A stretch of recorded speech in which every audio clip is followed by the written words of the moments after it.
भूर्भुवः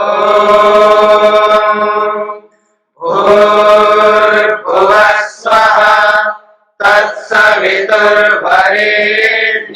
भर्गो देवस्य धीमहि धियो यो नः प्रचोदयात्।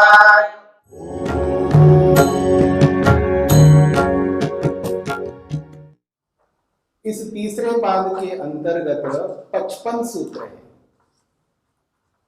तो विभूति पाद का अंतिम 55वां सूत्र बहुत ही महत्वपूर्ण सूत्र है।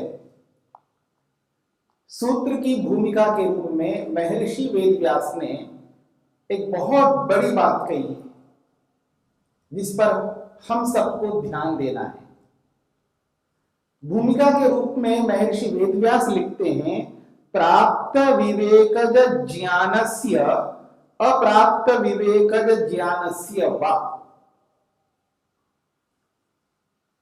महर्षि कह रहे हैं विवेकज ज्ञान, विवेकज ज्ञान, विवेक से जो ज्ञान उत्पन्न होता है, पिछले सूत्रों में स्पष्ट किया था विवेकज ज्ञान के विषय में, जो क्षण और उसके क्रम में संयम कर लेने से, धारणा ध्यान समाधि लगा लेने से योगी को विशेष ज्ञान, जिसको विवेकज ज्ञान कहते हैं, विवेकज ज्ञान। अब वो विवेकज ज्ञान क्या है, उसके संदर्भ में 54वें सूत्र में बहुत सारी विशेषताएं बताई। तारकम होना चाहिए, यानी अपनी प्रतिभा से उत्पन्न विशिष्ट ज्ञान, और वो भी सर्व विषय, सभी विषयों से युक्त होना चाहिए, और सर्वथा विषय होना चाहिए, अर्थात अतीत, वर्तमान और भविष्य के विषय में होना चाहिए, और बिना क्रम के एक साथ अनेक ज्ञानों का होना चाहिए। इस प्रकार विवेकज ज्ञान के 4 विशेषताएं बताई गई। ऐसा जो विवेकज ज्ञान है वो बहुत उत्कृष्ट है, ये बात कही है। अब इस विभूति पाद के अंतिम 55वें सूत्र में यह स्पष्ट किया जाएगा, क्या वो विवेकज ज्ञान प्रत्येक व्यक्ति को प्राप्त करना आवश्यक है, या उस विवेकज ज्ञान को प्राप्त किए बिना अंतिम जो लक्ष्य है असंप्रज्ञा समाधि को प्राप्त करके कैवल्य मुक्ति को प्राप्त करना, उस विवेकज ज्ञान के बिना नहीं हो सकता।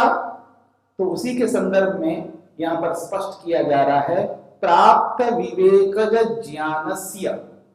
जिस व्यक्ति ने उस विवेकज ज्ञान को प्राप्त किया हो, फिर कह रहे हैं अथवा, वाकार है अथवा, अप्राप्त विवेकज ज्ञानस्य, जिसने उस विवेकज ज्ञान को प्राप्त नहीं किया हो तो भी कोई बात नहीं। ये जरूरी नहीं है, ये आवश्यक नहीं है उस विवेकज ज्ञान को प्राप्त करे तो ही मुक्ति होगी, कैवल्य होगा।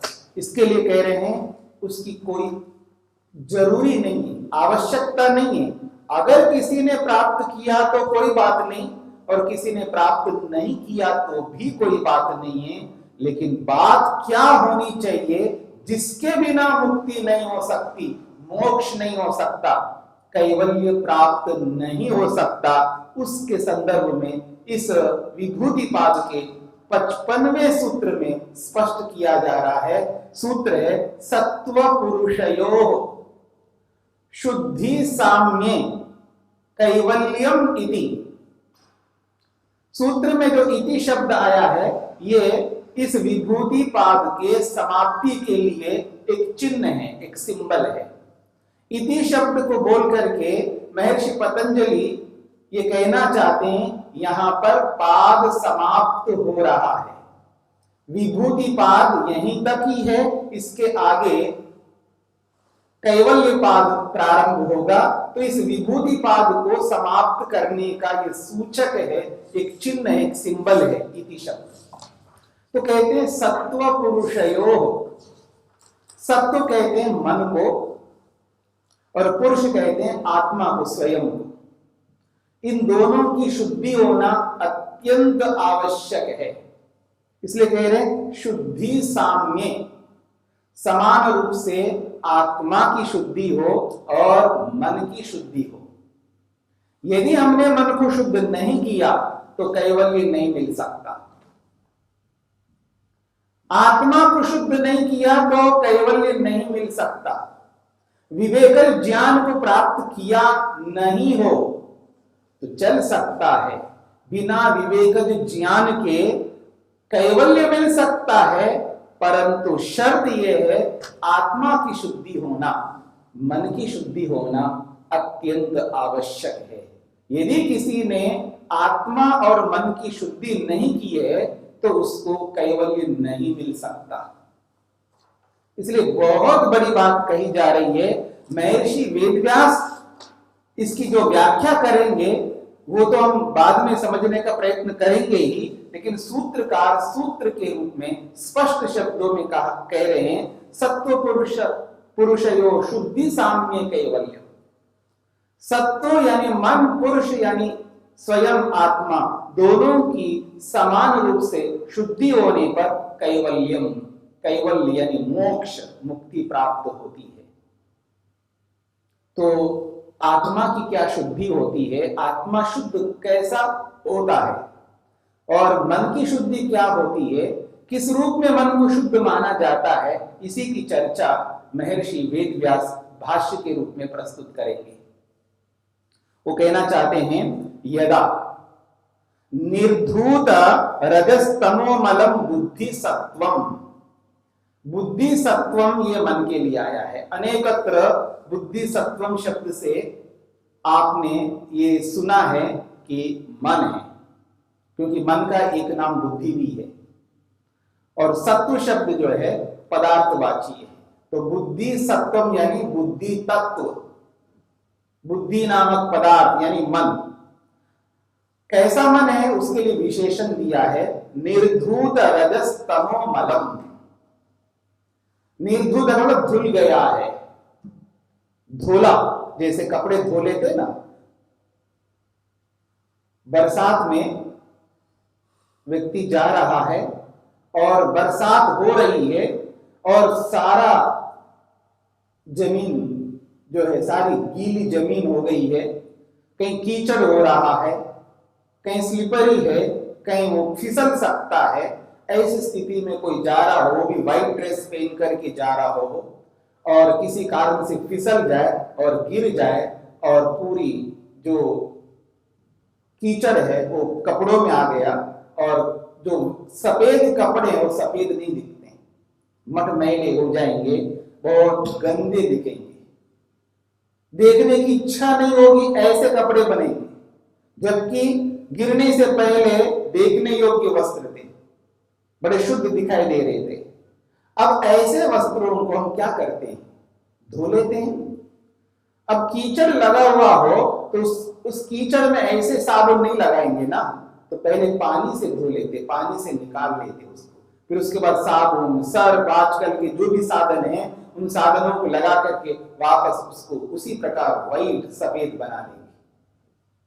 जैसे कपड़ों को धोया जाता है, धुले हुए जैसे कपड़े होते हैं, ऐसे ही इस मन को धोना है, इसकी धुलाई करनी है, उसमें से सारा मैल बाहर निकालना है। वो कौन है, कौन सा वो मल है जिसको बाहर निकालना है? तो कहते हैं रजस तमो मलम, रजोगुण रूपी तमोगुण रूपी ये मल है। रजोगुण क्या मल है, तमोगुण क्या मल है? वो तो एक पदार्थ है।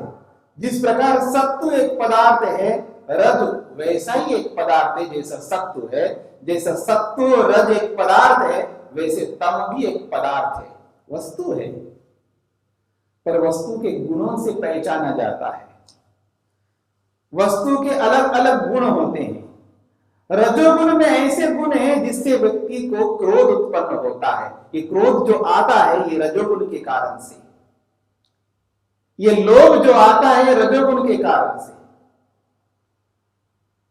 ये जो मोह आता है ये तमोगुण के कारण से, ये जो आलस्य आता है ये तमोगुण के कारण से। ये जो प्रमाद उत्पन्न होता है, लापरवाही की समझता हुआ भी व्यक्ति कर्तव्य को समझ रहा है, ये मेरा कर्तव्य है, लेकिन लापरवाही बरत रहा है, ये रजोगुण के कारण से। जानबूझ करके नियमों का पालन न करना, ये रजोगुण के कारण से। स्वच्छंद होकर के स्वतंत्रता का दुरुपयोग करता हुआ व्यक्ति पता नहीं क्या क्या करने लगता है, रजोगुण के कारण से। ये चंचलता रजोगुण के कारण से। निठल्ला होकर के बैठा रहना, कोई काम न करना, कोई उपकार नहीं करना, न स्वयं का उपकार करना, न दूसरों का उपकार करना, बस निठल्ले होकर के बैठे रहना, ये तमोगुण के कारण से। तो तमोगुण के कारण से बहुत सारे दोष जीवन में आ जाते हैं। यानी तमोगुण जब उभर जाता है, चाहे वो शरीर में उभरे, वो इंद्रियों में उभरे, वो मन में उभरे, तो व्यक्ति ऐसे ही निठल्ला हो जाता है, ये तमोगुण के कारण से। और रजोगुण जब उभर जाता है, तब व्यक्ति चंचल हो जाता है, गुस्से में आ जाता है, ईर्ष्या में आ जाता है, व्यक्ति पता नहीं लोभ में आ जाता है, कैसे कैसे दोषों को करता है।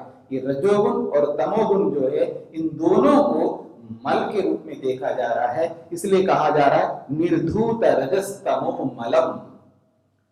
धुल गए हैं जो रज रूपी मल, तम रूपी मल, ऐसा जो मन है जिसके लिए बुद्धि सत्वम कहा है।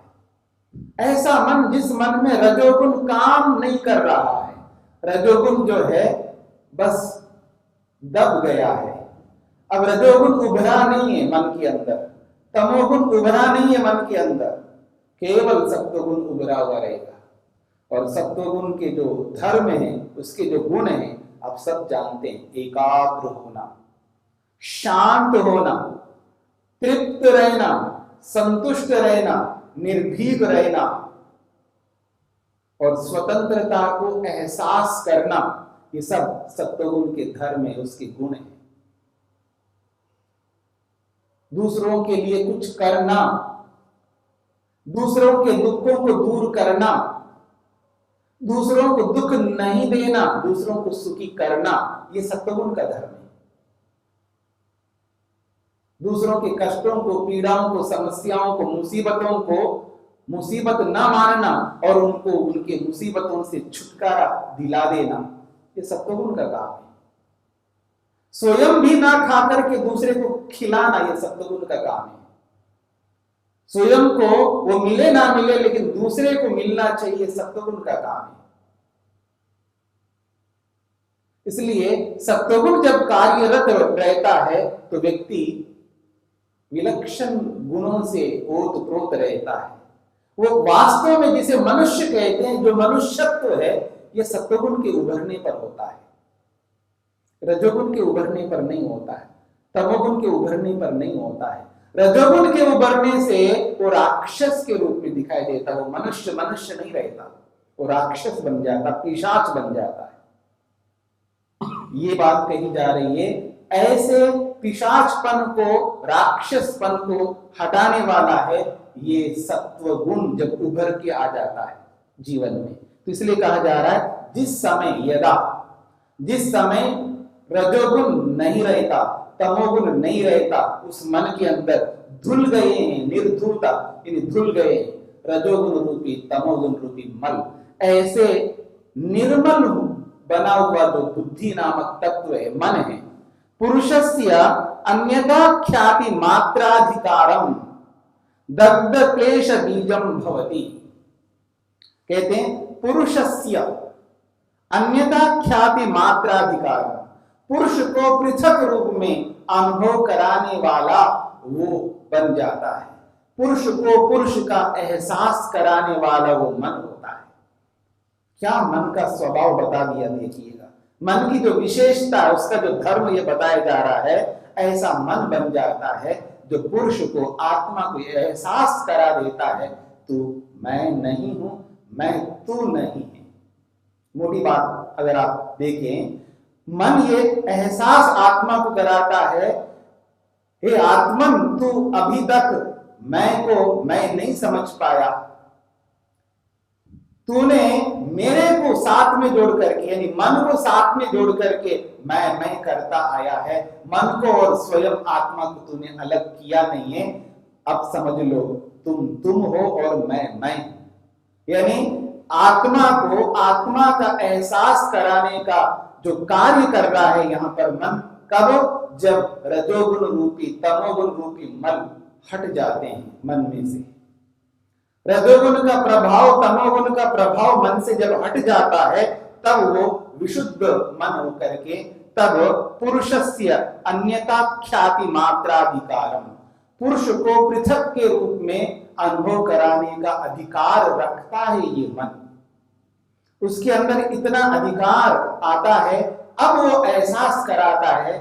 जैसे एक यंत्र आज बाहर हमें एहसास कराता है आप गलत कर रहे हो। जैसे आजकल का जो जमाना है, कंप्यूटर का जमाना है, सब लैपटॉप लेकर के या एंड्रॉयड या एप्पल फोन लेकर के जब उनके साथ में जुड़ करके जो काम करते हैं, अगर गलती से कोई हमने बटन गलत दबा दिया हो, गलत टच किया हो, तो कंप्यूटर बोलने लगता गलत कर रहे हो। ऐसा नहीं है। जैसे एक यंत्र, बाहर के यंत्र भी हमें एहसास कराते हैं आप गलत कर रहे हो, ऐसे ही ये जो हमारे शरीर के अंदर मन रूपी यंत्र हैं, जब वो शुद्ध हो जाता है, रजोगुण तमोगुण का प्रभाव से हट जाता है, केवल सत्वगुण प्रधान से युक्त हो जाता है, सत्वगुणी बन जाता है, तब पुरुषस्य अन्यथा ख्याति मात्राधिकार, पुरुष के पृथकत्व का अधिकार वाला मन बन जाता है। और इतना ही नहीं, एक बहुत बड़ी बात कही जा रही है जिसकी आवश्यकता कैवल्य को प्राप्त करने के लिए है। वो कहते हैं दग्ध क्लेश बीजम भवति। ये दग्ध क्लेश बीजम जो है ये मन का विशेषण है। ऐसा मन बन जाता है जिसके क्लेश दग्ध हो जाते हैं, जल जाते हैं।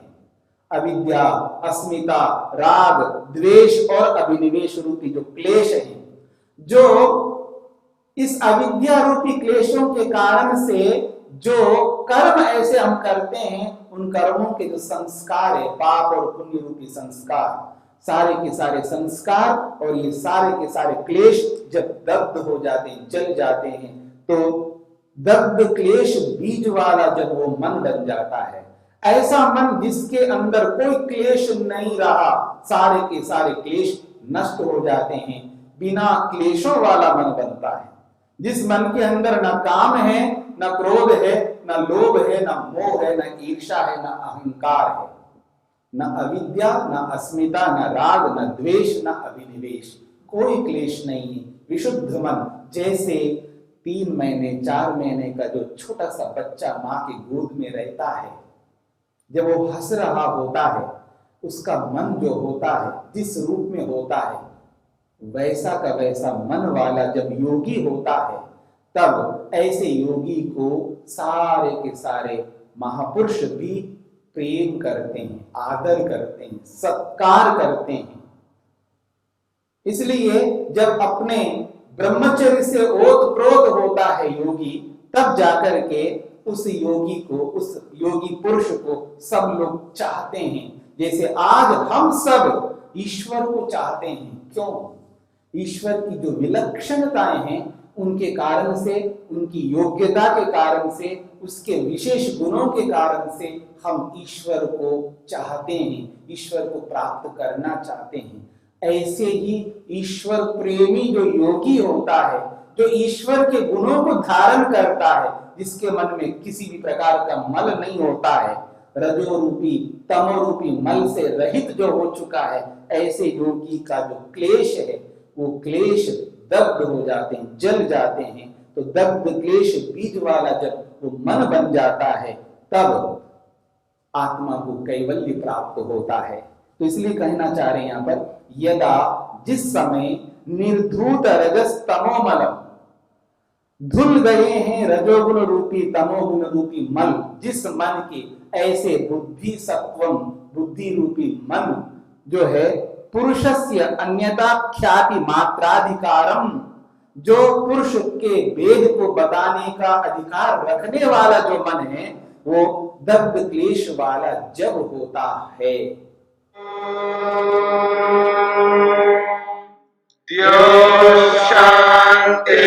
शान्तिरन्तरिक्षं शान्ति पृथिवी शान्तिरापः शान्तिरोषधयः शान्तिः वनस्पतयः शान्तिर्विश्वे देवाः शान्तिर्ब्रह्म शान्ति सर्वं शान्ति शान्तिरेव शान्ति क्षमा शान्तिरेधि ॐ शान्ति शान्ति शान्तिः